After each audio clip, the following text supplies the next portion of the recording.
নমস্কার বন্ধুরা, welcome to my channel football update Bangla. বন্ধুরা, আজকের ভিডিওতে কিছু গুরুত্বপূর্ণ বিষয় নিয়ে আলোচনা করতে চলেছি। তো যারা যারা চ্যানেলে প্রথমবার এসেছে অবশ্যই একটা করে সাবস্ক্রাইব করে দিও। সাবস্ক্রাইব করা সম্পূর্ণ ফ্রি, তাই যারা যারা ভিডিও দেখছো সকলে একটা করে সাবস্ক্রাইব করতে ভুলো না। বন্ধুরা, যে আপডেটটা দিয়ে শুরু করব, গতকালকে আইএসএলে মোহনবাগানের সঙ্গে বেঙ্গালুরু এফসি এর ম্যাচ ছিল। যে ম্যাচটা কিন্তু মোহনবাগান বেঙ্গালুরু এফসি এর কাছে 3-0 গোলে পরাজিত হয়। তো ব্যাপারটা হচ্ছে, আইএসএল এর মঞ্চে জঘন্য পারফরমেন্স দিচ্ছে মোহনবাগান। এত ভালো ভালো মানের প্লেয়ার মলিনার হাতে তুলে দেওয়া সত্ত্বেও তিনি কিন্তু মোহনবাগানকে ছন্দে আনতে পারছেন না। তো মলিনার স্ট্র্যাটেজি নিয়ে তো কোশ্চেন উঠছেই। এছাড়াও কালকে কিন্তু মলিনাকে স্যাক করার জন্য দর্শকদের থেকে গো ব্ল্যাক স্লোগানও ওঠে।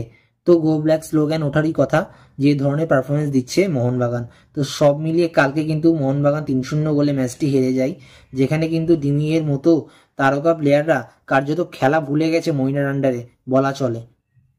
এছাড়াও মোহনবাগানের প্রাক্তন কোচ সঞ্জয় সেনকে কিন্তু আসন্ন সন্তোষ ট্রফির জন্য বাংলা দলের হেড কোচ পদে নিযুক্ত করা হয়েছে। তো পরে যে আপডেটটা দিতে চলেছি সেটা হলো মোহনবাগানের পরবর্তী ACL2 ম্যাচ নিয়ে। তো তোমরা সকলেই জানো, আগামী 10ই অক্টোবর মোহনবাগানের কিন্তু ACL2 এর ম্যাচ ছিল ইরানের ক্লাব টাক্টার SC এর বিরুদ্ধে। তো বর্তমানে দাঁড়িয়ে যা খবর পাওয়া যাচ্ছে যে ইরানে কিন্তু একটা যুদ্ধকালীন পরিস্থিতির সৃষ্টি হয়েছে, যেই কারণে মোহনবাগানের তরফ থেকে ইরানে নাও যাওয়া হতে পারে, যেটা কিন্তু বর্তমানে দাঁড়িয়ে একটা বড় খবর বলাই চলে। সেক্ষেত্রে কোনো নিরপেক্ষ ভেন্যুতে ম্যাচটি রিশিডিউল করা যায় কিনা সেটা কিন্তু মোহনবাগান ম্যানেজমেন্টের দেখা উচিত। আশা করি তারা দেখবে, তারা এফসি এর কাছে নিশ্চয়ই চিঠি পাঠিয়ে। দেখা যাক পরবর্তীকালে এই বিষয়ে কোনো আপডেট এলে আমি তোমাদের অবশ্যই জানিয়ে দেব। তো আজকের জন্য এইটুকুই বন্ধুরা।